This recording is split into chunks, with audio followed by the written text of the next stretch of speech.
I'm excited tonight. We chopping it up, brought to you by Elcat and Poets and Writers. Big up to Poets and Writers for always being good to us so we can do these events and share the love with everybody who we have on with us. Billy Tuggle is a Chicagoan, a performance poet, slam champion, teaching artist, hip hop culturist, and Afrofuturist. I call him with affection B Tug. And everybody out there in live watching this is my man. I know dope people. Billy Tuggle. What's up, my man? May I say the same tune about you? It's good to see you.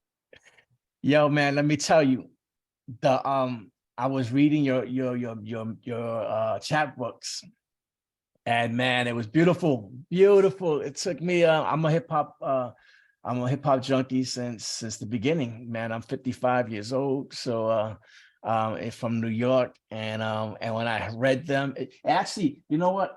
It reminded me of my book, Hip Hop Made, which I did like maybe 10 years after you, which was crazy. And I was like, wow, like I got a poem about motion writing. You got a poem about motion writing. It was dope. And when I think of hip hop, ignorantly sometimes I don't think about other places that it would have touched back then. Like I know it did eventually touch the whole world, but like I didn't when you knew what motion writing was, I was like, that's awesome. So what came first for you? Hip hop culture or poetry?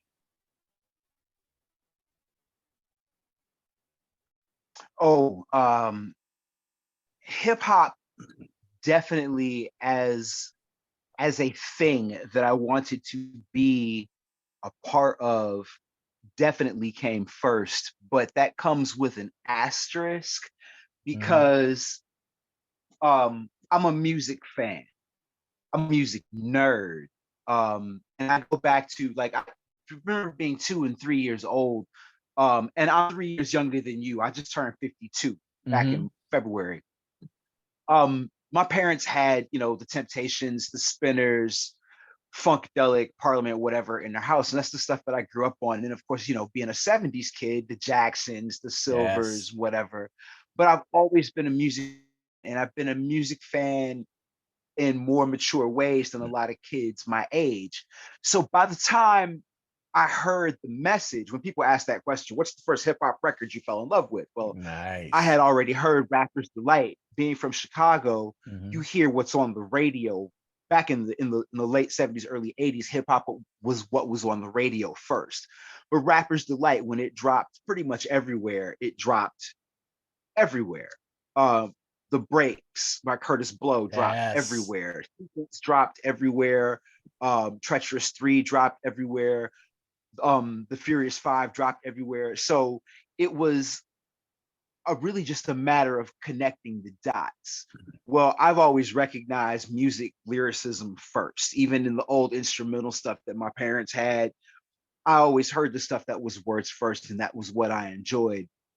So let's say by age 10, I think it was, when I made my first trip to New York. Mhm. It was 1981. I had already seen a couple things on the news about, graffiti art, and b-boy and b-girl and breaking really had not become a thing outside of New York City just yet, but the music had already started to hit. So I visited New York City in the summer of 1981, and it was a wrap. And Mhm. I'm one of a small handful of Chicagoans Yeah. who can say that I wasn't at, if hip hop were a war, I was not at ground zero when the first bomb went off. I was Right. there when the first invasion force landed. All right. I was one of the Marines that came in to save the rest of Yeah. everybody from the front. So while New Yorkers have an inherent, that might not be hip hop over their experience. Mhm. As an early hip hopper, I have an experience of, this is what's hip hop over here. I'm not sure about what's going on over there. So Yeah. we have our own odd sort of elitist imbalance. But it all kind of goes back to the same place. But if I said if it were anything, it was hip hop first. Poetry as an art and a craft Hmm. came to me because of hip hop, but not just hip hop, also because of being a music fan. I was a vocalist in bands. Right. I was a horrible MC when I was a teenager. I could not do LL, I could not do Rakim, I could not do Run DMC. I could barely do Prince. All right. I could barely do Corey Glover and Living Color and stuff like that. But I Right. goofed around in a few bands, and it was once keeping other egos and personalities together, once that ran its course and once that was no longer novel, was I was 23, 24, 25 years old, and I started Yeah. applying that writing to some other arenas. You got some you got a flow in one of these books though, so I'm gonna beg to differ about your rhyming because you have one I forgot the name of it, but it's sort of like the way the rap battles are now, these, which is kind of lending itself to poetry, the way they do a cappella back and forth without actually, I mean poetry is rhythm regardless, but you have something in there that I you numbered, I forgot which one it is, but you I imagined you using that in a rap battle when I read it, and I was like, this is so dope. And by the way, I really, let me tell you that this is, sadly, you're the first hip hop person that I can talk to in an outside of New York that's close to my age. So it's refreshing. It's refreshing to hear you say funkadelic and spinners, you know. And I tell youngsters all the time, man, the 70s, it was the best writing, and lyrically, like it was metaphoric, it was you know, you had to really dig deep into know the meaning, because people were actually writing words and writing like poetry, like poets. So, and then you had funk, which funk was like was it infused into almost every rap song from the 80s until, I mean, now it's mostly trap beats, but until that ended, it was, funk was into everything. And so, and they don't understand that. I tell these kids now, who, do you know Parliament? They're like, huh? So yeah, that's refreshing. This is going to be a fun conversation for me. What influenced you to be a poet? Um, like I said, it was I had been goofing around in bands, and I had been Mhm. writing forever. I had been writing, goofing around with science fiction, with comic books, with rap lyrics, song lyrics, and occasional poems, but writing stories and stuff like that. Things that got good grades, things that didn't win contests, things that ended up in 7 or 8 or 9 rock songs with a couple of Mhm. bands, a couple of different bands. But way back in the early 90s, when way before Lollapalooza was a destination festival in Chicago, when it was a touring Mhm. festival.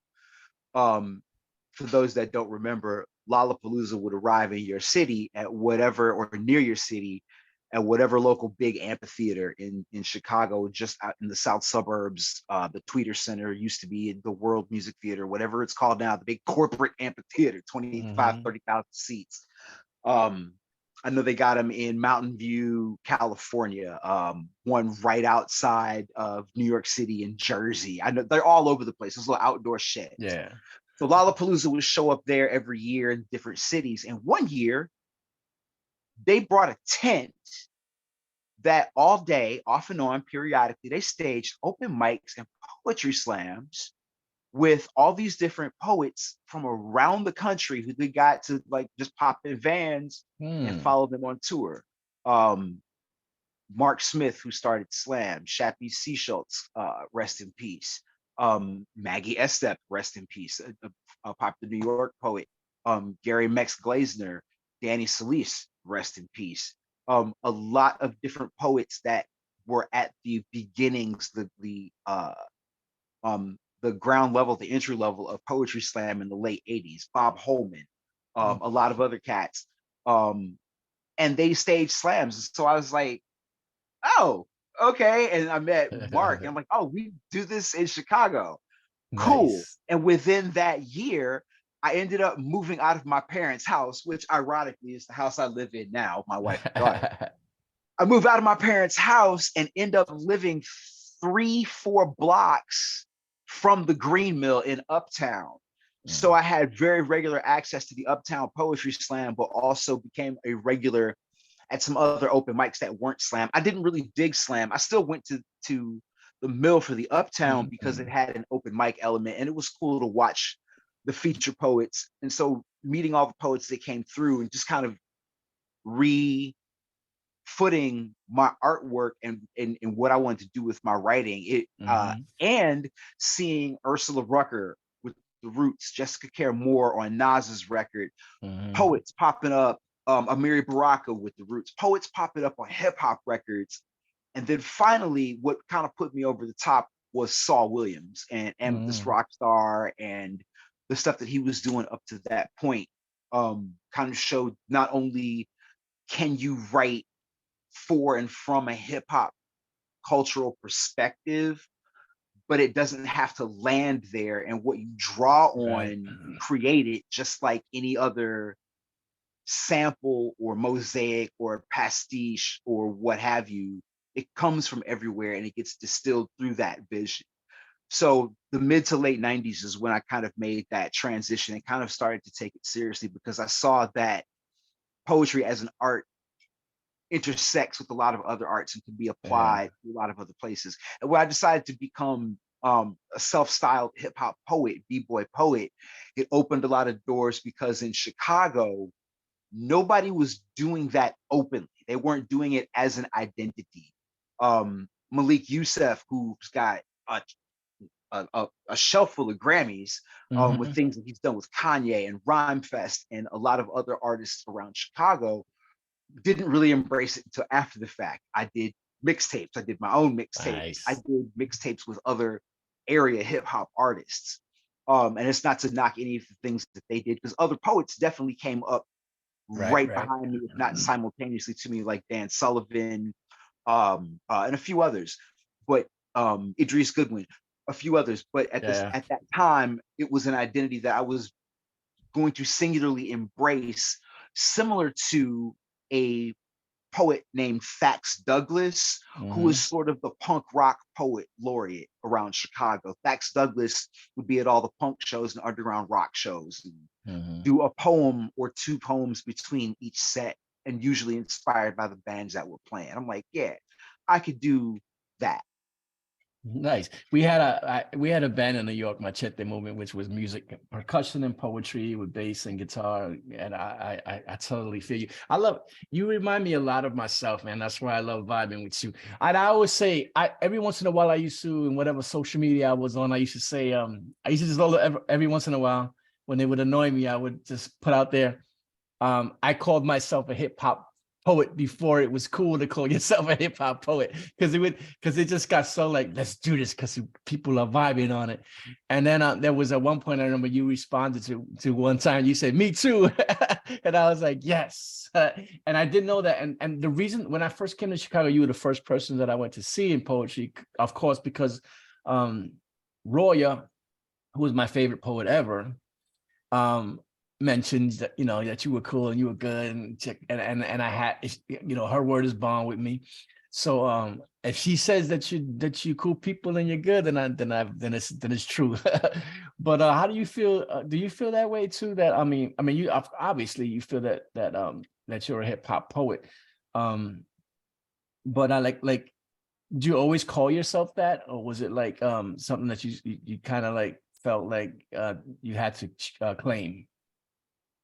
First of all, shout out to Roya Marsh. I love her dearly. I sat in on a workshop, writing workshop for her recently. Always challenges my writing, and my personhood too, which is beautiful. Yeah, she's dope. Um, as far as being a hip hop poet, I embraced it very directly from around 98 or 99 when I knew that I was doing probably a little bit before that, when I knew I was doing some things very differently. And I knew that I was not going to catch on in certain arenas, but I knew that I Mhm. had a certain vision.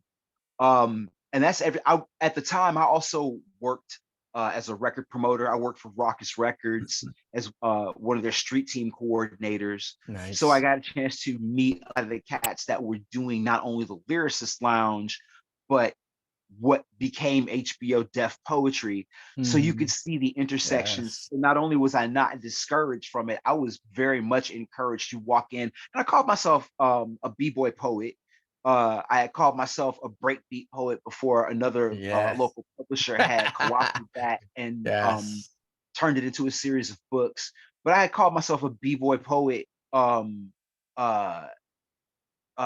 for quite a while actually, and I was doing that because I had literally done things like mixtapes. I'm not just being a poet.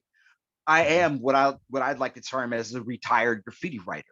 Mhm. I was a breaker when I was a kid, so I mean, like I've literally had at least one foot in that culture since 1981, quite literally. So it was kind of a natural thing, but also, even though hip hop as a culture can be very competitive, I could use the arena of poetry slam to be competitive, but because not a lot of people were trying to use that as an idiom or as a Yeah. backbone for their artwork, I didn't feel like I had to compete with taking that as an identity for myself. It Yeah. became very easy to do. And it became very easy to stand on, but also because I was one of the only ones doing it and I've never been a gatekeeper, I've always Mhm. been instead of this is some cool shit, we're doing this over here, I've always been this is some cool shit. Come check this out. So to see other poets take on that identity, especially a little bit younger than myself, not so much generationally, but 5 years, 10 years, Mhm. still within that same line of frame of where, the late 80s to mid to late 90s meant something to them musically and artistically. That was a big deal to me. So to me, and I was also one of the co-founders of the Chicago chapter of the Temple of Hip Hop. So that is our whole stilo, is to teach. We are Zulu cousins by Mhm. relationship of what Chris meant to the Zulu nation. That's always been the Zulu stilo, is to teach. So Mhm. I was never going to be a gatekeeper, and because everybody can't MC, everybody can't break, everybody can't DJ, everybody can't rhyme, but everybody has some form of expression. Mhm. That's really what it became about: is find how you can express yourself within the culture, whether it was by creating a comic strip like the Boondocks. You can't Mhm. tell me the Boondocks isn't hip hop. Like, Absolutely. being an advocate for street basketball. Um, People never include sports in hip hop, but we got breakers in the Olympics in 2 years, and 3-on-3 basketball. That's street ball. That's hip hop. So, I mean, you can be an advocate if you're not a performer. So, in teaching those things and in teaching, you really kind of learn that hip hop really is the culture that you've told yourself, and that some people still think that that you're lying to yourself and others about being. It really is something to build upon and to spread generationally, but not just using those 4 or 5 traditional pillars or elements. And it's Poetry not was very much the center. it's natural for you, and it's because you are hip hop. And then like even like, and you mentioned the deaf poetry, like where it came from. And Bruce George was the first person to ever publish me. And he doesn't, a lot of people don't realize he's the co-founder of deaf poetry, you Yeah. know.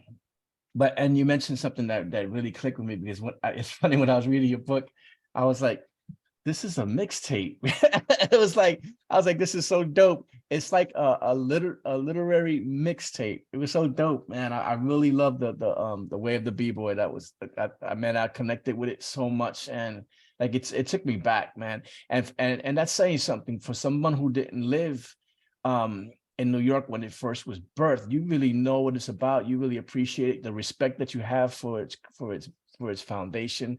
Is amazing, and the knowledge that you have about it, and the way you keep it going. So now these days, you can even get shit on for being a hip hop poet. Like I remember hearing Portia O say, they say it in one of her poems. She says, they say I rhyme too much in my poems," and it's true. A lot of people, if we throw in a little rap rhyme in there, which rap is poetry first of all, but a lot of poets, they say, "Oh, that's not poetry."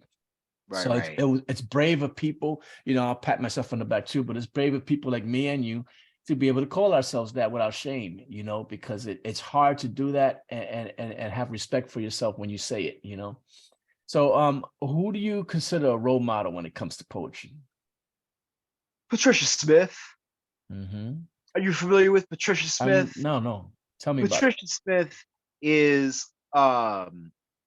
a professor right in the New York area, not only at Princeton over in Jersey, but in at CUNY. Hmm. Currently living in Staten Island, but Patricia is originally from the west side of Chicago Hmm. with parents, grandparents, peoples from the South. Patricia is by upbringing and root a Chicagoan, but by adult grown nature a nomad. She's lived in Massachusetts. She's lived all up and down the Northeast coast.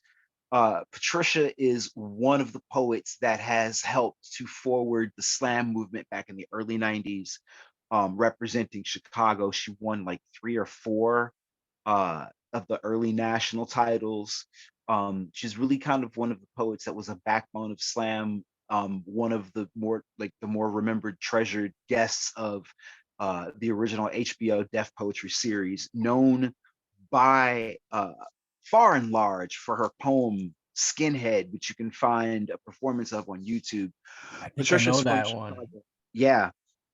Patricia's from Chicago and has always been uh, a welcoming presence to people who she finds are artists and craft people who care about their craft and their vision and developing it around them and to keep pushing forward. And I say that with uh, with all seriousness because um, she's a master. She could very well take not a lot of people not seriously. I am first and foremost a street poet. I've never gone to school for this, and Hmm. I've picked up most of what I've learned from poets that I've met at open mics and poetry slams and college campus shows and things like that. Um, Patricia has transitioned from slam to the academic world, um, by way of journalism, by way of the stage, by way of uh, just involving herself in every avenue that you can put a poet and verse writer. Yes. And that's as a poet when I that's as a poet that I know personally who served as a mentor of mine. And once I get past that, I'm most influenced by a lot of my contemporaries, people like Roya, who I can walk or jump on the train to, whatever bar, cafe, or theater when such and such is in town and go see them. But classically speaking, like I said, I came to poetry as a fan of music. And so, as a hip hop culturalist, it was always not just the party rappers, but or even the clever rappers, but rappers that had some of the heaviest messages that would easily be Chuck D, be KRS-One, but also Ice Cube and Ice Mhm. T. When you're from Chicago, here's one of the differences in being a hip hopper in the late 80s and early 90s in Mhm. Chicago is that because the industry like jumped over us to get to the West Coast because Yeah, everything that's not in New York City is in LA. right, Um, we got skipped over and we got boomerang. So we before we could really get our feet in and get Common and Twista out there, and they're the same age as everybody else that was popular in the late 80s, early right. 90s. They just didn't break fast enough. But we got Ice Cube, we got NWA, we got Hieroglyphics. I'm a huge Dell fan. I love Dell to Mm. death. And one of the reasons why I've dived more lately into as an identity of a writer being an Afrofuturist is because being a hip hop culturalist and an Afrofuturist, they fit right together. It's very much the same thing. It's just a bit more of a slant on where I might land some things on some upcoming writing and things like that, Yeah. things of that nature. But Dell, KRS-One, Chuck D, um, uh it's a litany. I could go on and on. One person who I didn't realize how influenced um I was, and this is in retrospect, is everybody our age talks about Rakim. I can listen to Rakim records and hear and love them technically, but I had a revival of being a Rakim fan when I read his book Sweat the Technique. uh, So I became a bigger Rakim fan at 50 than I was at 20, 15, 20 years yeah. old. It's crazy. But as a writer with depth, Stephen King, as writers being able to create snapshots of their writing. I'm a huge comic book nerd. John Byrne, Chris Claremont, especially Chris Claremont's run on the X-Men in the Mhm. early to like late 80s. Those are probably my biggest influences as a writer. Yeah, one of the things I love about when I watch you read, not just read you, but when I watch you read, and I'm not sure if you're conscious that you do this, but is that you recite with your body. It's like your movement becomes part of the poem. And is that a conscious thing you do? Yes and no. When I first work through a poem, the movements are unconscious. If I'm memorizing, especially if it's for competition, for slam, you want your movements to be deliberate, but that's where things like um experience with improv and breaking come in. At Yeah. that point, once I've got the poem down, it's Mm, definitely sort of b-boy instincts kick in. But also, again, I was a front man in bands, so my influences are not just like the NYC Breakers and Rocksteady Crew Beat Street Battle. My mhm. influences are Angelo Moore from Fishbone, Chris Cornell from Soundgarden, Eddie Vedder from Pearl Jam, Yes. Jordan Clinton. My influences are frontmen. Corey Glover from Living Color, cats who were in the front, they grabbed the mic that could improv, that could freestyle, that could move with their bodies, that could have command of the stage, Yeah. those kinds of things. So that, along with b-boying experience, that movement does become deliberate. Movement is definitely instinctive within the poem, Man. within performing the poem, but especially once it becomes memorized. Yeah, there was one, man. It was an outdoor piece. And um, and when you did the cry, I love your hands, by the way. I'm an artist, I'm a visual artist as well. And I was also a b-boy and a popper and a top rocker. So it's like, what? I mean, you don't understand how much I admire you, man. I really love everything you do. But so you took your hand and you held it like a spray can.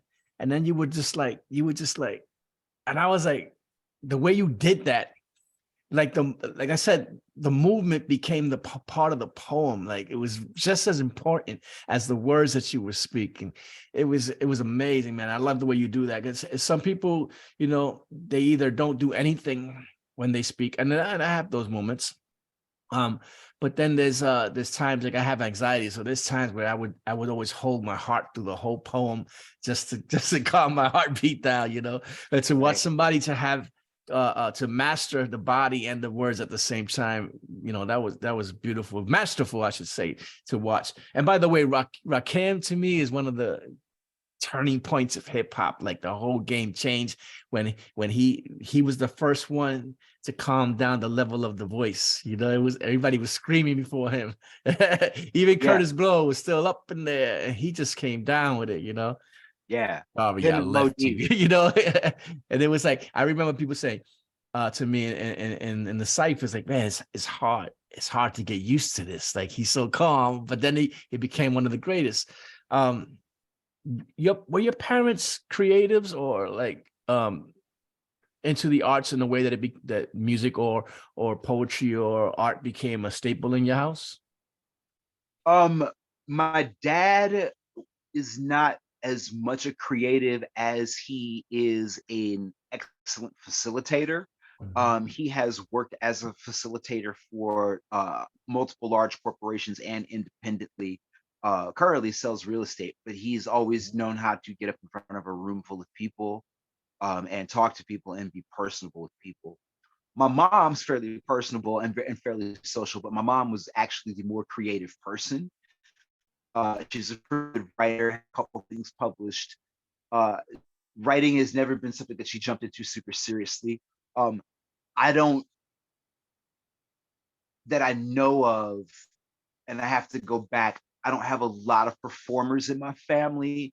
What I do have going back on a couple sides is a lot of ministers. So I do think, ministers and preachers are very much performers. Orators definitely, uh, Yes. bringers of whatever truth they deem to be, of the day. And I come from a long line of preachers, so that in that way, I have that experience. But as far as just like within this craft itself, or with the the want of being a performer or artist. My grandfather was a visual artist. He was a painter. My maternal grandfather. Um, I have a lot of family that respect and appreciate and support art and performing arts. My parents are very big supporters of me. They are a little bit up there in age now, and they still stay crazy busy. So that's why they don't come to stuff. Is because they be trying to sell houses or crazy They- shit. They'll be That selling to your 70 year patrons. olds are built different now than when we was little. 70 year olds, we was little, they wanted to just calm down, sit on the porch and Yeah. chill. My grandparents were like that. My parents, they're moving. But they come to my stuff, and I greatly appreciate that. That's But awesome. I think I am mainly the performer in my family. Yeah. Not the only orator, not the only Mhm. writer, but definitely the performer. But it all seeps in. I mean, I always it's funny. Again, I vibe with you on certain things. Like I always felt like in the early stages of hip hop came from preaching. And I always said that. I know it was toasting. I get that, but even toasting, it's all about how do you lift the crowd in a Baptist church, right? Right, right. You would use that same voice which is not evident now in hip hop, but when hip hop first came out, it was like it was repetitive. Get up, clap your Right. hands. It was just like preaching. And by the way, Yeah, my the wife, MC had one job. yeah, move the crowd. One job. That was really it. And the DJ was the star, Oh yeah, that it was all and about that. that's the way it went back in the sound systems. The MC was the DJ, but the selector Mhm. was the star. The sound system Yeah. was the star. My wife by the way, wants to be. She can't wait till she's 70 years old, so she could yell at people without caring. She says, "I can't wait till I'm that person that could just be like, get out my way." So you created the haiku battle royal. I haven't um, experienced it yet, but you co-founded it or? well, Haiku Battle Royal as a brand Mm-hmm. is what I created. But Right. what Haiku Battle Royal actually is, um, well, there are haiku societies, haiku writing societies. Like Right. there's the Haiku Society of Illinois. There is Haiku North America. There's these different groups that are um uh that promote the art and the craft, and they publish journals and that kind of thing, and they back Right. people. But there is a game called Head to Head Haiku, or Haiku Deathmatch, which sort of got popular with Poetry Slam, in particular the old Poetry Slam Incorporated events, the National Poetry Slam, the individual World Poetry Slam, and Women of the World, where we would get together, and it would be like these. It would be like the slam, but for haiku. So it would be, the short three line, 17 syllable poems. Mhm. And so I created Haiku Battle Royal in order to sort of track the history Mhm. um, of the people who participated, and also to Yeah. encourage people to write micro poems, to write haiku, to write senru, to Right. study the history of it, and just to write short poems. Everybody writes such long, grandiose shit that nobody wants to edit. Nobody wants to speak in short verses or in concise thought, especially those of us who have come up in either slam or hip hop or both. So I find it Right. really cool and stuff like that. So that's why I created HBR, was to track the game, Yeah. but the game, just like Poetry Slam, just like Story Slam, these literary games are what brings people into the actual craft and the art. It's something hard to master because you got to pack a punch in at least 17 syllables, right? But I haven't experienced it yet, and my off-book game, since at my age, it's not good. So if I gotta have it in my head, probably not happening. But we had featured two poets once, Chance Acevedo and Son, and they did like 30. Chance is an amazing haikuist, by the way. Like he kills it. And they did this back and forth thing. That's the first time I ever saw something like that. And I see it now a lot. Like you said, it got popular. They were actually partners. They weren't like battling. If it was a battle, Chance would have smoked him, but they were like partners and they were just going back and forth. And it was so beautiful. And then so we decided to do something that we had a friend who was doing something called the dojo. So he was like, oh, let's do the dojo like that. But it didn't happen. It never came to pass. We had like logos and everything, never happened. And then I saw you did that and I was like, oh, that's awesome, man. And then I remember one day, which was like refreshing for me. You had posted somewhere that I mean, haikus are part of your arsenal and you kill it, but you said something about not haikus not having to be the 5-7-5 that we're used to. Explain that again, because I remember it's been a while, but I remember that was it like freed me from a lot of stress when I write these things. So Tazuo Yamaguchi, my other great mentor in poetry, Taz was he found the National Poetry Slam and was curious and hung out and loved it. And Dan Ferry, who was doing head-to-head haiku, sort of handed him that game, and he took it over for about 10-15 years for the big national slams. Taz is Japanese American. Taz's mom and other relatives were part of the Japanese Americans that were in the internment camps during World War II. Taz is very much the Japanese American equivalent of Black and Latino kids. Taz is probably about 60 now, Right. and he's an amazing writer and filmmaker who kind of took over the head-to-head haiku game for the national slams, but also ran workshops. And he runs a thing called Haiku Dojo, in which he's taught that when Baosho sort of created inadvertently what became haiku, it wasn't just because all there was to write about was nature and spring. It's because that's what they did. They sat over tea and had conversations and wrote or recited the poems and stuff that they wrote that week or that month together in the garden, because they didn't have TV. They didn't have radios. They didn't have the internet. They had some sort of theater and music and entertainment, but it wasn't a consumable entertainment.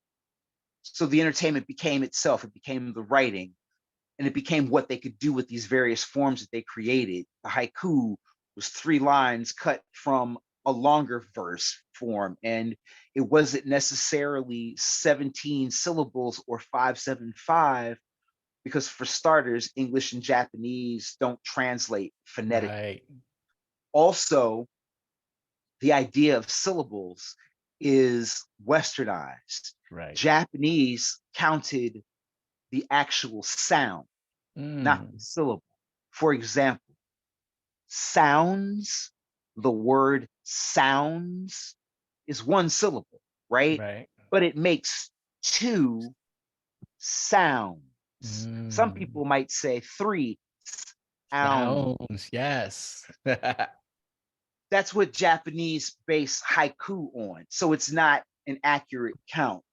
So what I always say for an English translation, roughly, is anywhere is 3 lines, usually 3 lines, anywhere between 10 and 20 syllables. Yes, and I like that. Sometimes I need a little more. And so how would you define micro poetry as opposed to haiku? brief poems. Tanka, which is a 5-line Japanese form. Hmm. The guideline for Tanka is I'm sorry, it's 5-7-5-7-7. The haiku is the top part, is the 3-5-3, the first 3 lines of a Tanka. A micro poem is a short poem. I don't have Right. a rudiment for it, but I know when I was having problems with how I was kind of expressing things and going into, I think 2008 was the first time that I did IWPS and I had to write 1-minute poems, and I was really I was struggling with it. um Lucy Anderton, who is very deep in slam, she lives in France now. She is originally from Wales. She represented Chicago in slam, and she actually won the 2005 or 2006 national head-to-head haiku championship. She said, stop writing such long poems. Give yourself 10 lines, Yeah. give yourself 20 lines. And even then, don't lock it in, but just say what you're going to say. Mm. Don't worry about trying to be fancy. If you come up with the fancy words, maybe the fancy words are the poem itself. If Mm. it's 5 lines, 10 lines, 20 lines, that's it. You need to trust that idea. Once I got that in mind of trusting the idea within the framework from Lucy, I had Taz reminding me, hey, English and Japanese don't translate directly. And remember, this is only a haiku talking about nature and blah, blah, blah, because they didn't have Right. the other stuff to talk about that we have to talk about, or the Now, technical ways to capture. that's interesting. That's why it was mostly about nature. And people would say it has to be about nature, but maybe it didn't. Maybe that's what there was. Well, Nice. right. What we say now is that the traditional haiku is about nature. Right. But there's senru. Um, it can be said that haiku is about nature. Senru is about human nature. Mm, And so that's the same, the same form of a poem, but as it relates more towards human feelings and values and yeah. actions and thought. I gotta hire you for workshops. I like it, love it. Hey, you know what? So hip hop's been around for me like since I could remember loving music. Because if you ask me, I can go back to going back to Indiana when the Jackson Five did a little kind of rap in the middle on the break. I don't know if you remember that. And to me, that was kind of like the first rap. And I know that people credit King Tim Third for as the first recorded rap, but if without counting the Jacksons, I'm gonna count Pygmy Markham as the first. Here Comes a Judge as the first rap. How do you feel about the hip hop now, the turn that it's taken, um, the lyrics, the style, the music? Do you feel like it's lost its creativity, or do you support it? Well, piggybacking off what you just said, um, hip hop lyricism is ever evolving. Hmm. It evolved from multiple uh, African and Latino and indigenous oral traditions. It will continue to evolve from the American Black and Brown oral tradition, Hmm. as well as other global oral traditions, because the culture itself, as Grandmaster Cass said, we didn't really invent a lot. We remixed everything. Yeah, but that's what it is, So actually, it's remix. never been a matter of what we're going to create new, but how we're going to present what's there. I don't worry about what used to be or what is traditionally seen as hip hop, because that will be preserved through traditions, through museums, through recordings, through nostalgia, Mm. and also as multiple styles. Um, all I ask is that the traditions be observed, the traditions be taught and be respected. Affected. Musically speaking, it's as simple as the 4/4, as rhyming over the 4/4 beat, but it's also how those beats were created, how those beats were found. Sometimes it's as simple as rapping over, of course, the instrumental break, how to create that break, how to create the tape in which to do that at a party.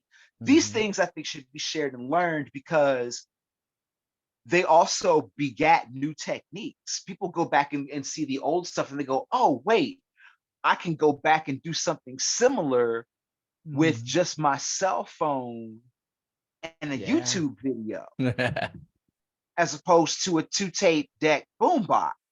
Yeah. So the things translate, and I think that you got to find the people who are clever, people enough who appreciate the stories, who are clever enough to see how they can apply the old science with the new technology. But I love also at the that. same, yeah. And that, I mean, that's really all hip hop has ever done. But at the Yeah. same time, the things that we do more or less create, we need to step up and take credit for them and understand that Mhm. it's okay to take credit for them.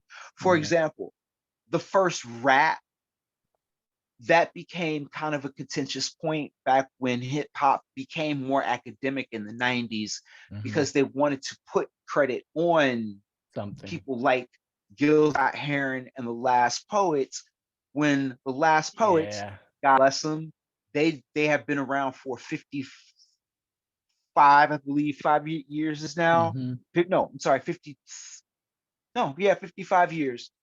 Um, this month, they will Mhm. tell you that they are part of the long line of African and African American rhythmic poets, but they're not necessarily rappers or MCs. That Mhm. wasn't their aim. They were not Right. here to rhyme over the beat, even if they were Yes. rhyming with a track. Mhm. We're happy to forefathers, the Mhm. foreparents, let Yes. them have that, let them do that. And that's what hip hop is its own culture. So we Mhm. need to take and make sure that those things are respected.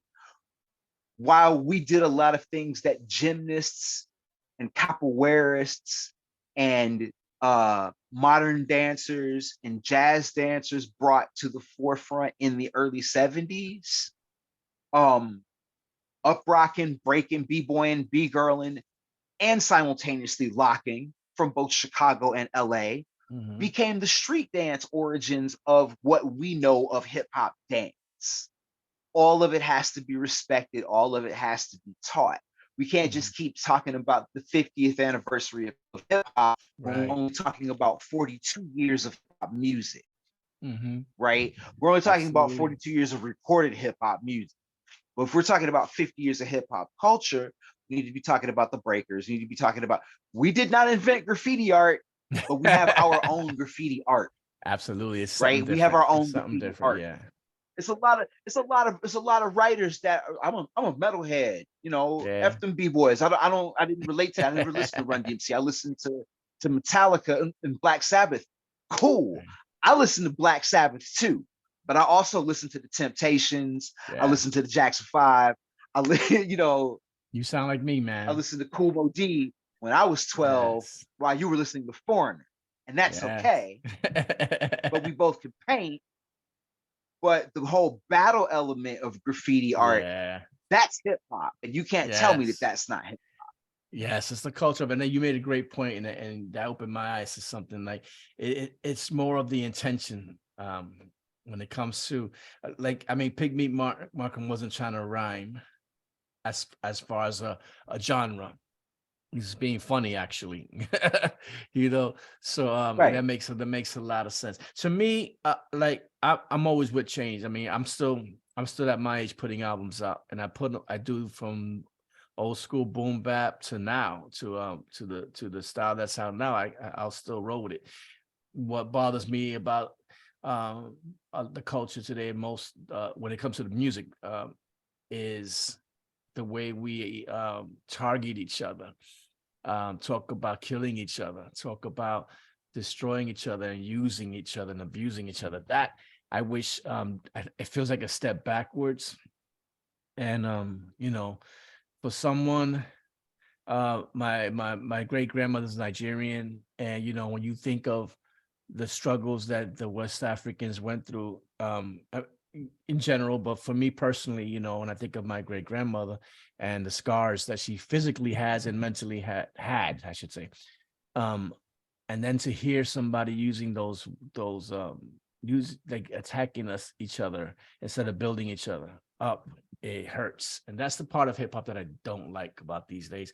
And I, you know, hopefully the thing is when we do that, it's like you have a great neighborhood that I'm from New York, and Black people have built up Harlem so beautiful. It was beautiful. It was so amazing if you look back before we ended up destroying it ourselves because we started attacking each other. And I hate giving people that hate us. You know, I'm a Black Puerto Rican, so I know I got two sides and they hate both of my sides, you know, and I hate people that I hate when that we give people that hate both of who I am a reason to hate me. And it's not a reason, it's not a real reason, but they'll use that. So I should say an excuse to hate me. So that's the part of hip hop that saddens me today, you know. But that's just me. I I'll say just this.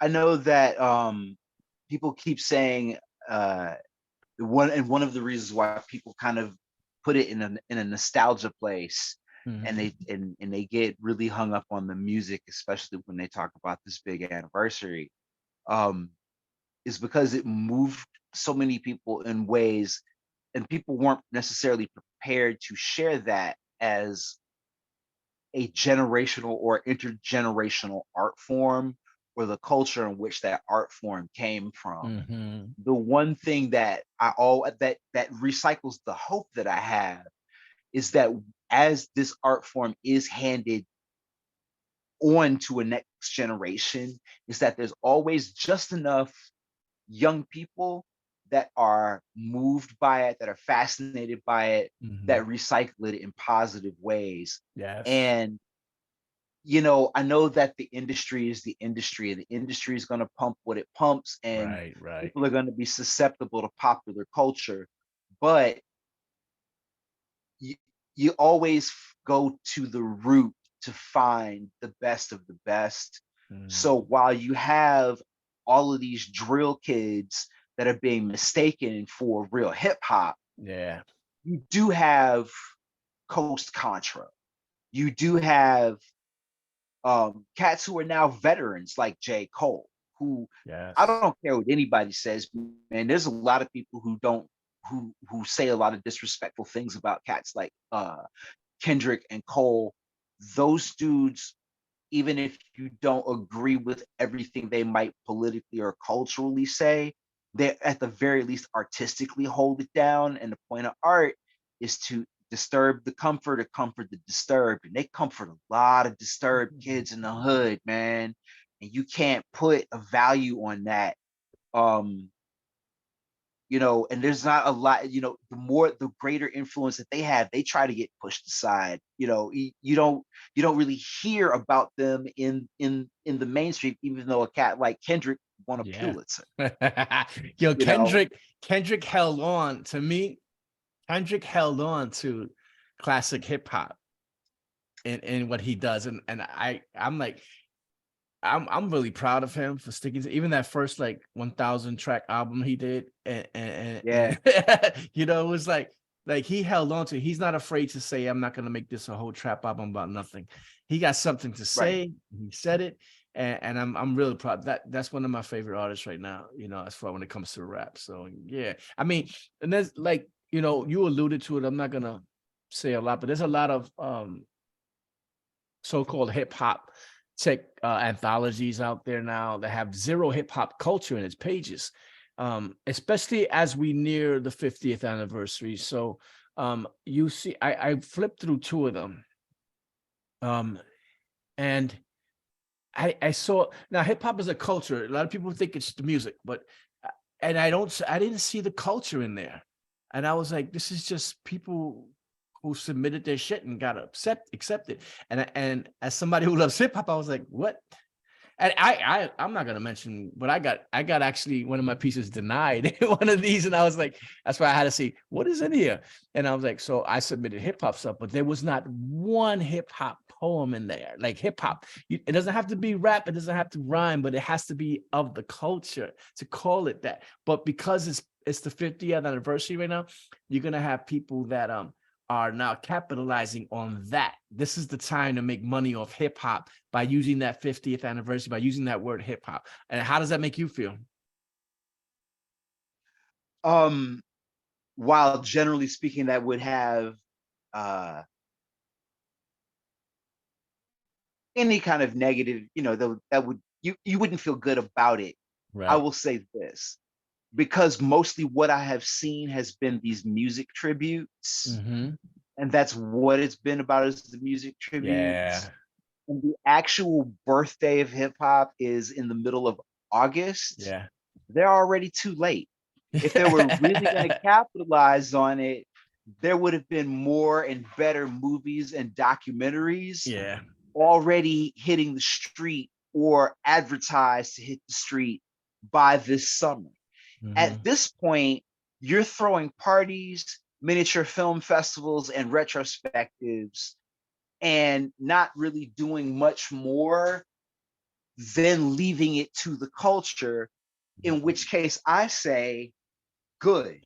Unfortunately, it shows that it wasn't really respected until all of a sudden hip hop organizations last November, December, and January started Mhm. going, hey, next year, 50 years of it wasn't, people didn't start planning this a year, 2 Yeah. years ahead of time, like the Super Bowl or whatever. Right, right. So once that happened, I knew that there was only going to be so much that they could do. Now, I'll tell you what definitely will happen is, Mhm. watch.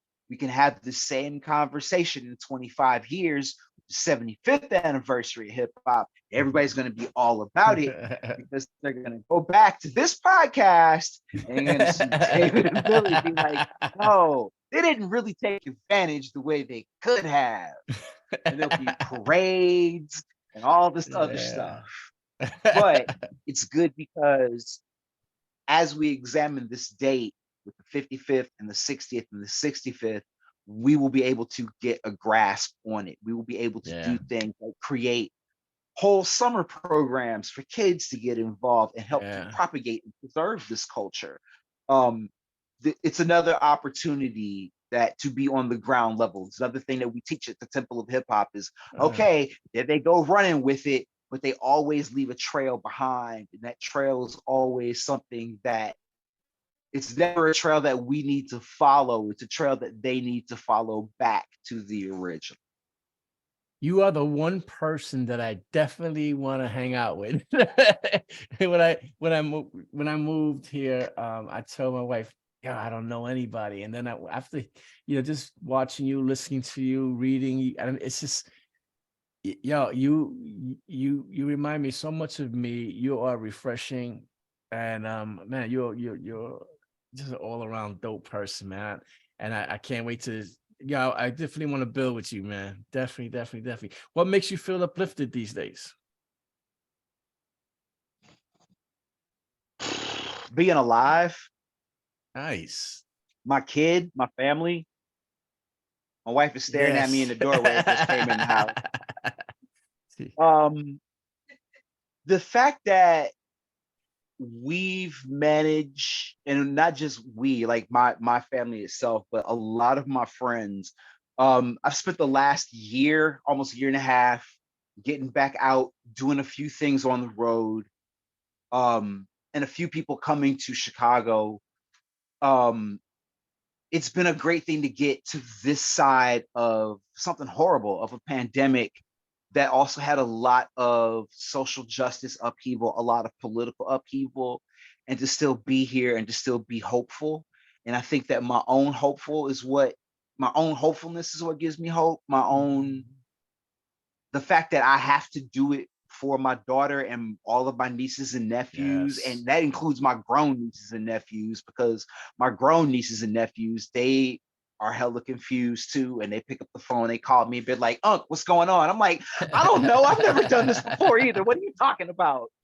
But we're kind of all in it, and things like mental health, not aside, but those things taken care of, though, if you can get a grip on those things for yourself and around you, um, you just keep pushing, and when you stay around other people who are willing to push, even when they're tired, Yeah. you take turns pushing.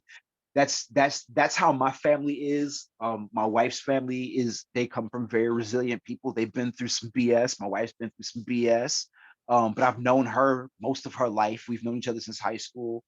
So, Nice. like I said, just you stay positive, feeding on positivity sometimes, and even that's not easy. And I mean, honestly, you can see how bad it gets when you get to the height of the things that we've come through over the last 2 to 3 years. Absolutely. If you weren't a poet and educator, what would you be? Um, I don't see myself as not being an educator of some kind, but that's because I came to that later in life. When I was a little kid, I wanted to be an astronaut.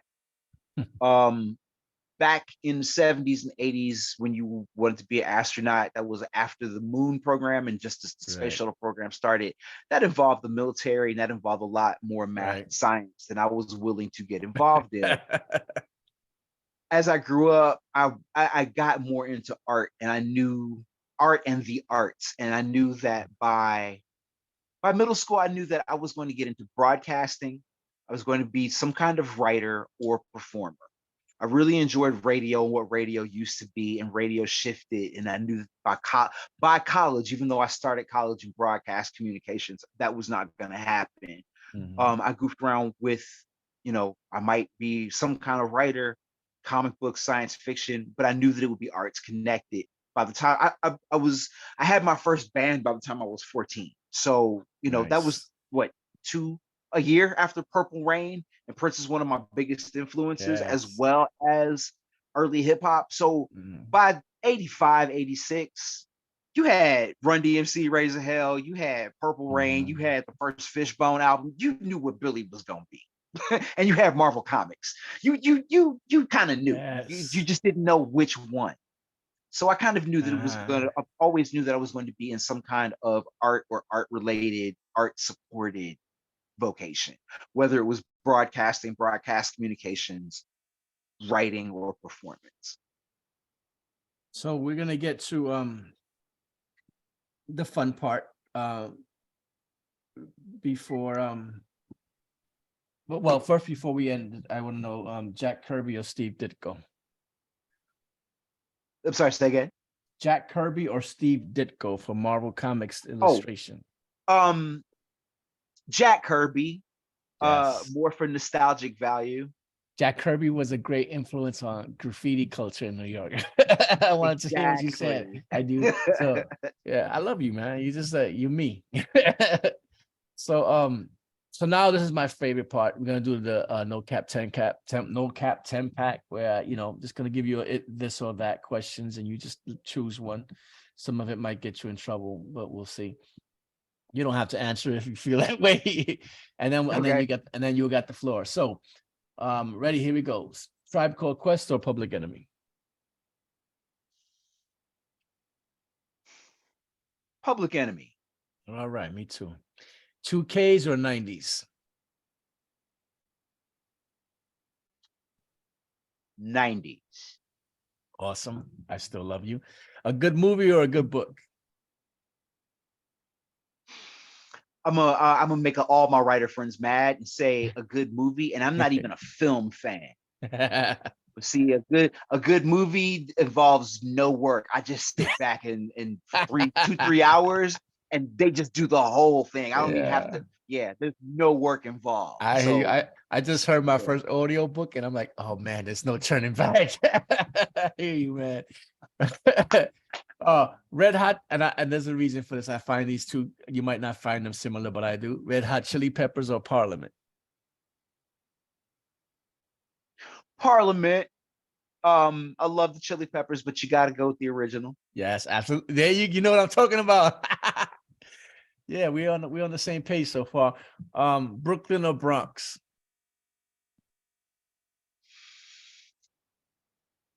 He was like, why do I have to go there? No, that's one I think about a lot more recently out of nostalgia. And I'll very, very, very short story. Mhm. My Spotify contains the greatest not safe for work Brooklyn playlist ever. The Brooklyn 90s were just Yeah. grimy and nasty. And I really like that era, but I learned to not even the origins and the music, all respect due. I Right. just learned to write with my cousins. I had a couple cousins from the Bronx, and that's where I learned to write. BX, Oh, thank you. Thank you. You scared me for a minute. BX, Let me tell you. BX. So back in the 80s, w- uh we from the BX in Manhattan, we started to despise Brooklyn because we were like, they're ruining hip hop. I'm gonna tell you why what happened. So NYU, Washington Square Park. That was a hip hop hangout. That was where all the hip hop Zulu Nation, we would all this be in there. It was like a whole circus of hip hop. And then Brooklyn people came down and started throwing bricks at the police. So they shut down Washington Square Park. And I was like, what? This was like my safe haven. Brooklyn took But it. okay, yeah, they did. But no, I love both, but I'm from the BX and I love the BX. So all right, here's the one that might get you in trouble. Kevin Coval or Jay Ivy? Not in trouble, but you might get asked why you chose. I don't fear my answer at all. And I'm gonna tell you why I don't fear my answer at all. Right. Because I'm on some hip hop shit. Yes. The answer to that is Billy Tuggle. Yo, let me tell you, when we used to first do this, it would be take a shot, right? If you don't answer. But a lot of people didn't drink, so I was like, I gotta Three stop that. champs. But this would have been a shot for you right there, because that was not an answer. I would gladly take that shot too. I would gladly take that shot. But noted, you did not answer the question, because we already. On For another note, the record, I hold you above both of them clearly and easily, but you are not in the equation here. So you did not answer. Let's go. I'll go to the next one. The next one might get you in trouble too. I don't know if you've ever had this, but New York pizza or Chicago pizza? I gotta go with the home and say Chicago pizza. Disagree, But but I'm go not ahead. anti-New York. I'm not anti, and that's because I've spent enough time in New York to recognize the difference between New York and Chicago pizza. Yeah, New it York is. pizza is portable. Yes. Chicago pizza, you have to sit down and eat. There's some other nuances too, like things like Yes. on the top instead of under the cheese, Instead of and under, that's yes. fine. That's fine. My wife hates That's that. okay. My wife is from here and I'm from New York. And she's like, why do you put everything on top? It's supposed to be under. Which is ironic because how is that more portable? Because things fall off and you leave a trail of. But Yes. no, I'm a home guy, and I gotta say Chicago pizza. But Chicago pizza is a little bit more. It's a little more hefty. Return of the Jedi or Empire Strikes Back? Empire Strikes Back. Nice. You came back. You got back on my team. You fell off for a minute, but okay. Dwayne Johnson or John Cena? Dwayne Johnson. Exactly.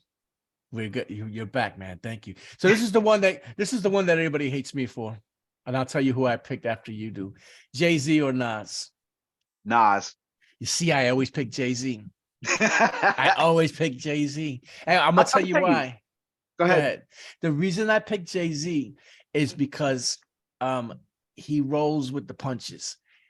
When the genre changes, he switches up a little bit. But Nas, even to the last one he just put out, it's the same flow.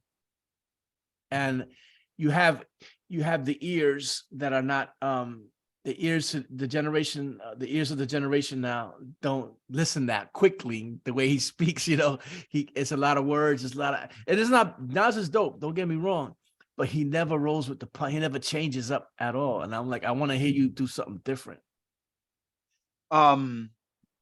Yeah, the two are not that far apart to me. I think the difference is that Nas is willing to be the storyteller, right? While Jay is willing to be the party rapper. Yeah, you want to know what I say? Jay will give you a radio hit or a club hit, even with all kind of jewels in it, all kinds of amazing stanzas, and it's still a radio record. Nas is not going to compromise that. I hear you. It's unfortunate. He did once. Hoochie Yeah. Wally. Yeah, and he can, but it's very rare. And here's the thing: sometimes it gets distilled down to their battle, and I still lean towards Nas for one reason. Really? Yeah, one reason. Jay-Z's mom made him apologize, man. That ain't hip hop. It is, because the mom used to watch from the window like, what'd you do to that boy? Super Ugly was rude, right? But if he would have just stood on it, it'd have been game over. Bro, your mom made you apologize. That's a technical knockout right there. You lose. I feel like Jay-Z speaking, I don't think that they're that far apart, and I think it's what you're willing. I'm willing to listen to Nas pontificate, right, more than I'm willing to listen to Jay-Z bullshit. But I'm willing to listen to both. I'm very willing. Nas is deeper in his writing, and I'll give you that. So here's how I'm gonna put it to you. I feel like Nas is prose and Jay-Z is haiku.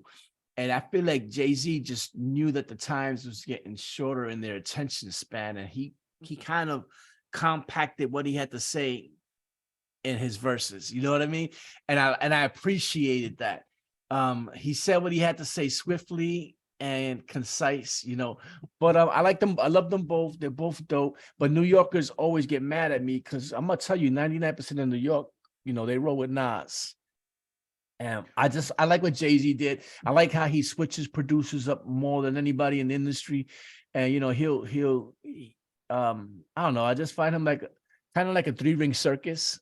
Like you said, it's very let's make hits.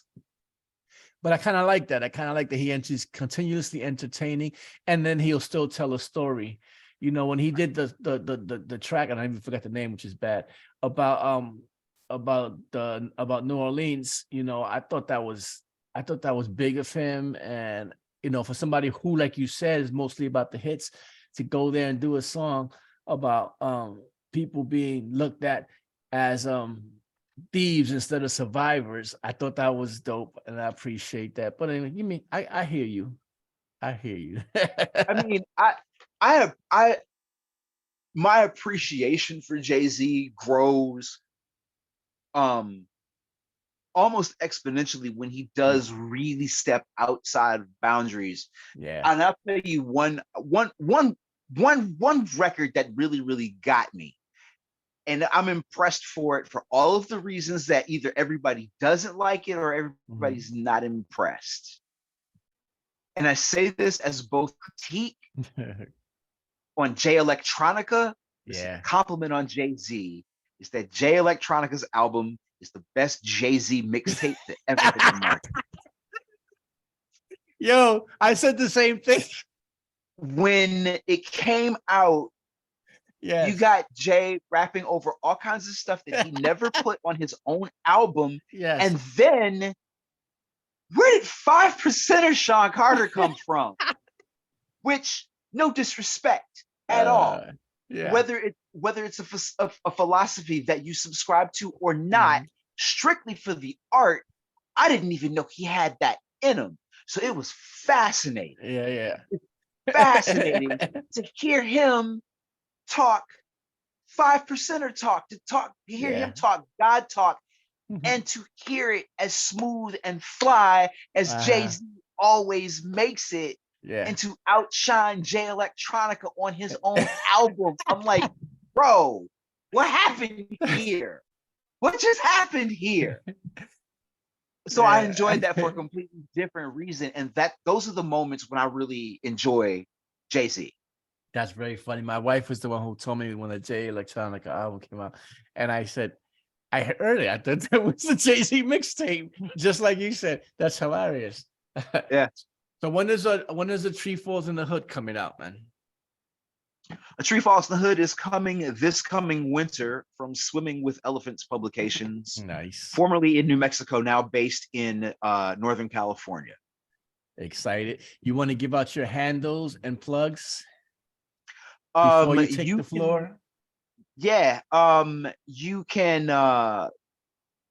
find me very easily on Facebook and Instagram by way of Backpack Files.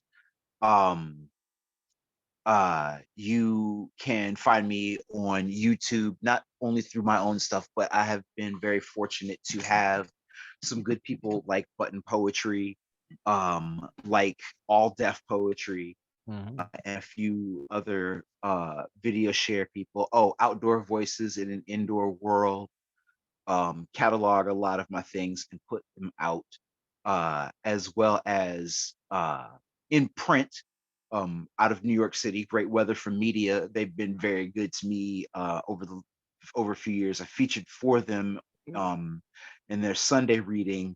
And I Nice. thought I was going to get a chance to get out to New York City for the New York Poetry Festival. Right. But instead, I will be in the upcoming anthology, which is Nice. very, very cool. So look for that over the summer.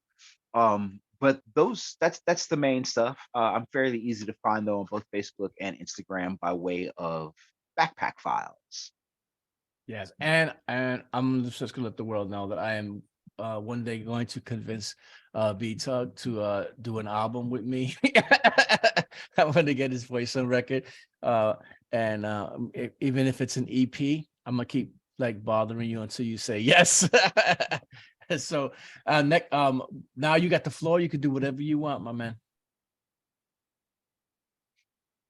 Um, I'll drop this. Take about, I don't know what I want to do. I think you made reference to this poem. Um, every culture has a creation story. Uh, Hip hop's creation story, especially with 50 years of the culture, um, has not only been lost and convoluted, it's been dug up and refound again.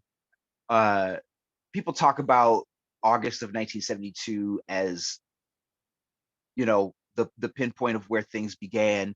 There's a lot of people who talk about like the disco DJs of New York and not necessarily just like the hip hop DJs. There's people who will always take it beyond what came from New York and want to go to Jamaica or whatever. Mhm. But every culture has a creation story. I thought that it was really cool when The Get Down was on Netflix because it basically told another version of hip hop's creation story. Um, a poem that you made an allusion to earlier uh, is in The Way of the B-Boy. It is called Sound Quest. Um, and it essentially is a bit of the romanticization of battling, of emceeing, but also bits of staying within the culture and not just of being a rapper. And the idea of um, rappers literally used to battle their way across New York City. That was also a thing that happened in Chicago, going neighborhood to neighborhood, to who was the dopest, who was the best. But it also was a thing that we got from the martial arts movies, going across the land and finding who the baddest was in this dojo or this army or whatever. So I was kind of thinking about that as I wrote this and wrote this in several different pieces.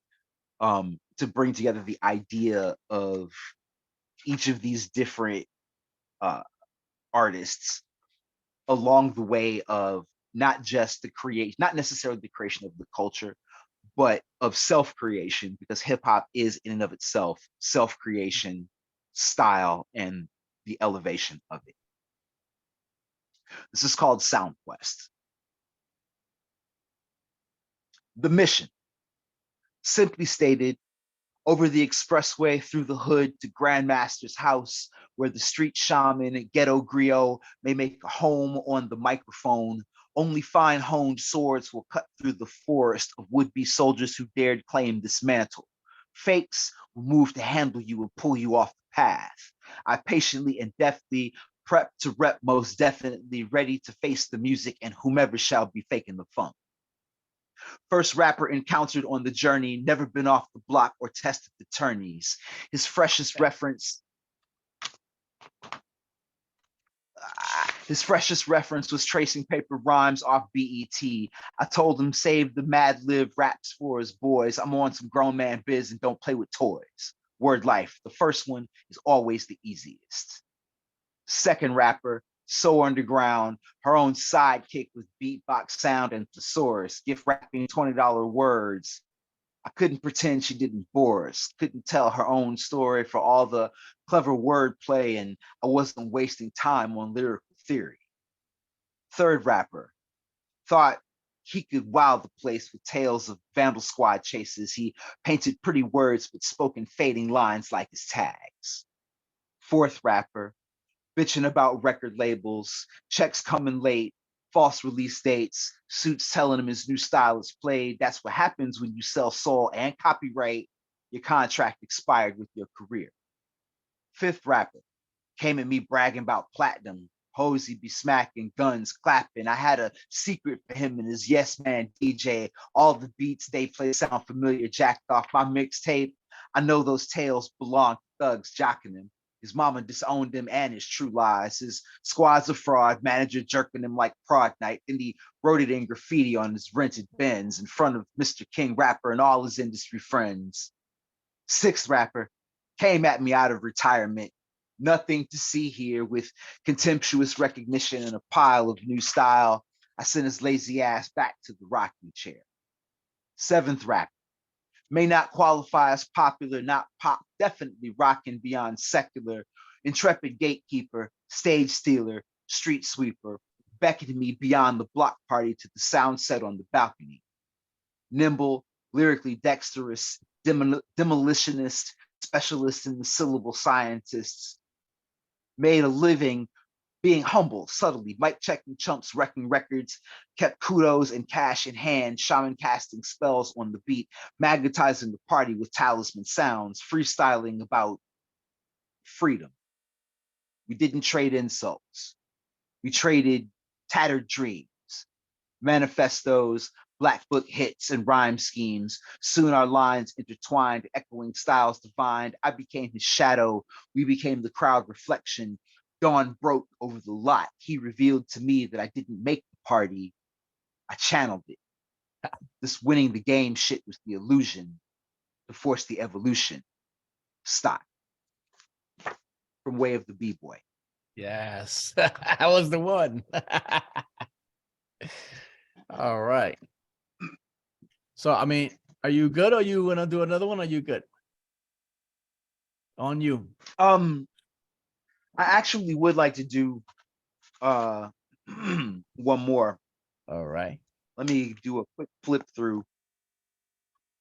That was from Way of the B-Boy. And I wrote Amazing. that.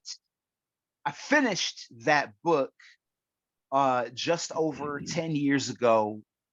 It was influenced by not only the Celestine Prophecy, which is a I spiritual love that tome, book. I love that popular book. bestseller, influenced by the Celestine Prophecy, but also the Gospel of Hip Hop by KRS-One and the Dead MC Scrolls by Saul Williams. I wrote for about 3 years, and I wrote those pieces to be as timeless as possible. I need that book to still be able to do what it does in 50 years, in 100 years. And I'm very happy that it does what it's done in 10 years. High key brag, Chicago hip hop, because we take our culture seriously.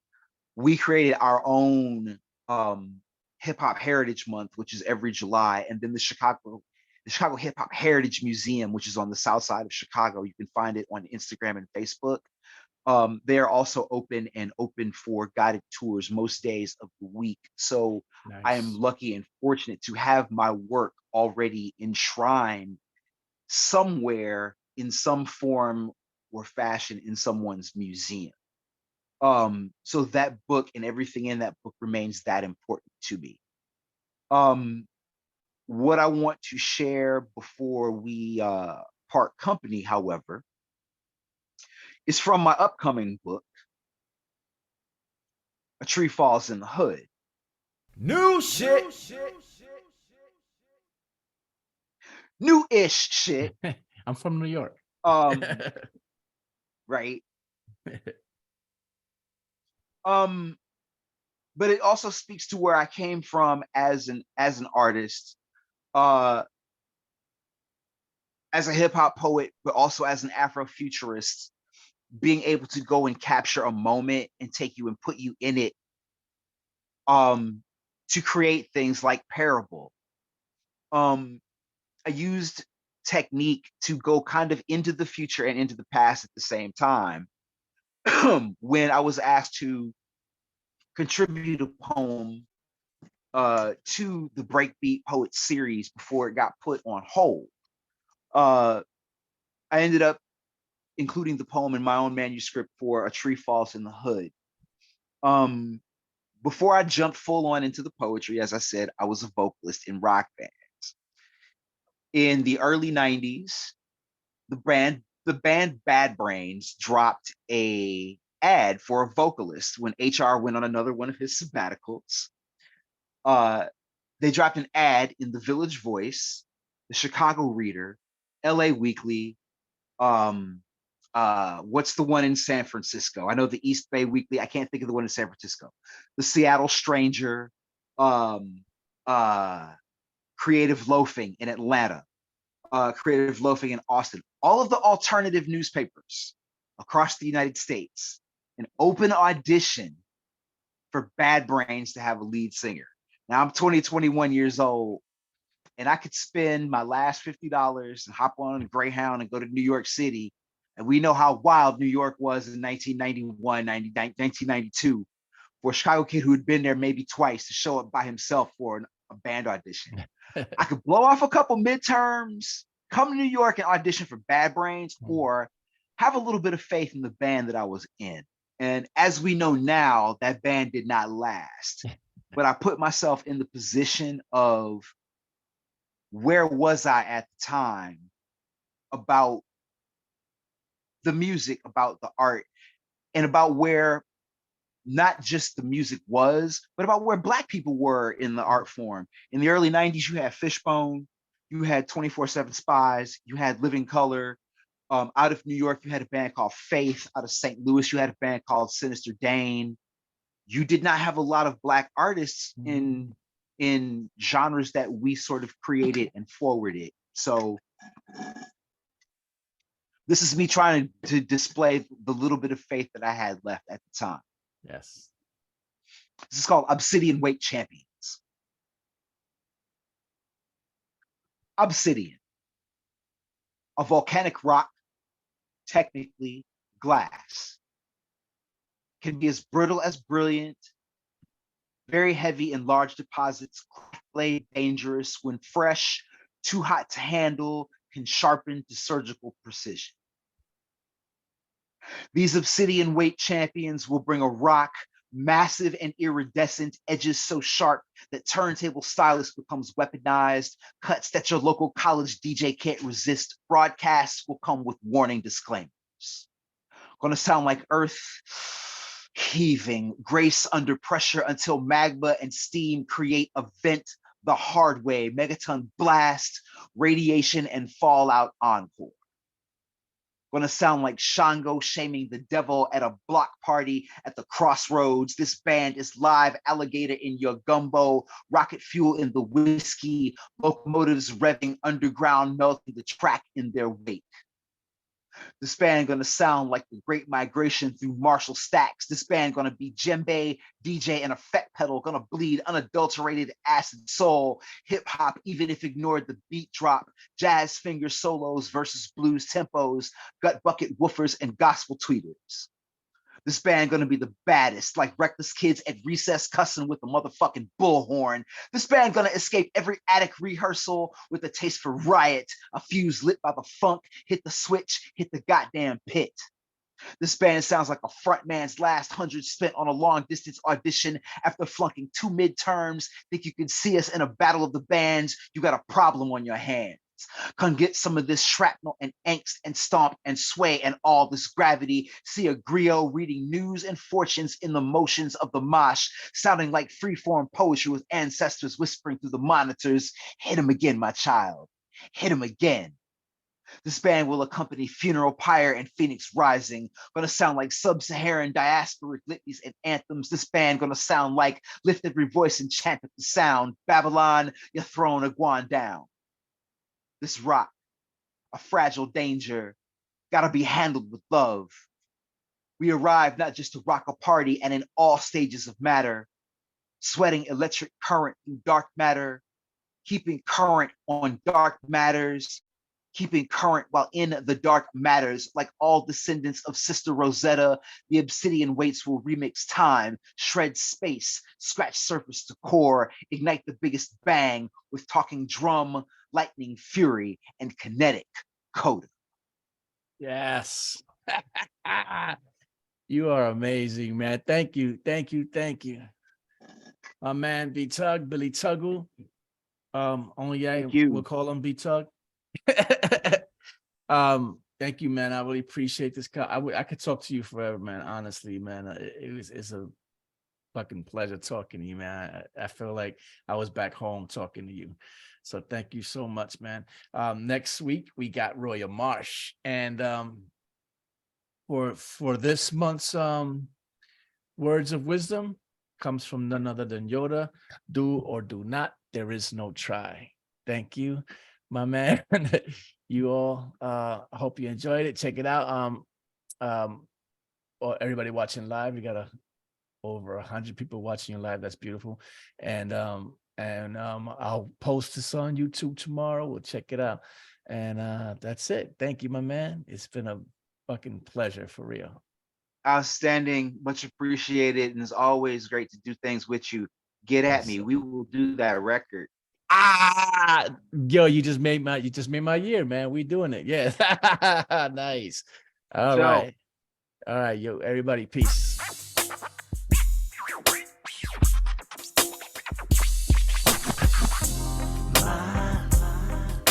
First love, talking about my best friend, yeah, talking about my first love, talking about my best friend, yeah.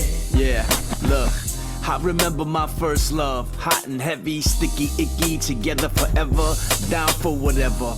Bursting with style, full of life, cloistered in ghetto darkness, she was a lustrous light. Her vernacular, cryptic speech, kaleidoscope tongue, unbounded sight, saw potential in weather-beaten gray walls, alchemy-like metamorphosis, transformed the flat and animate to three-dimensional life. When those colors were in motion, they narrated legends of their creators, mixed emotions through crossfaders, burning their signatures like firebrands into the hearts of inner cities, rattling old heads while creating brand Nubians and Swift City committees. Nimble, she would rock steady, manipulated wheels of steel, ghetto fab like Five Freddy, clandestine culture. You needed J.U. Ice to get inside, but soon she would not hide, would rally comrades to ride or die. She shouted from the blacktop, The rage and passion built up deep inside had a wild style, sowed with seeds of struggle and pride. This furious style, outsiders could not comprehend. Burned her poetry, fearing what they did not understand. But I knew she was a modern renaissance, roots, culture, work of art. Felt her make the planet rock as I would dance to the beat of her heart. She often whirled in swift motions and floated on her feet. She was energy, emotion, the animated spirit of the streets. Popped muscles and broke backs, made heads spin and shuffled feet. Pied Piper the world like Orisha Oshun, enticing and sweet. Caused the world to follow the leader, commanding sound. Beseech the black and brown, come and be sound. She fashioned unique fads, trendsetter, broke the mold, pioneered the paradigm that would be the cornerstone. Shell tops, bound in fat laces, leaves with the permanent crease, cool water scents, made magic from nothing at all. $1 out of 15 cents. 2 turntables and a microphone, street corner cipher spitting flames off the dome, man. I used to sit back in Max just to listen to her speak. Downing malt duck in Old English, bopping my heads to her rhythms from the small to the big beat. She enlightened me, divulged the mystery of the drum. I breathed it all in, swallowed her whole until we became one. They say you never forget your first love. Hip hop is mine. Is she still with me? Oh yeah. My first love. Talking about my best friend. Yeah. Talking about my first love. Talking about my best friend. Yeah.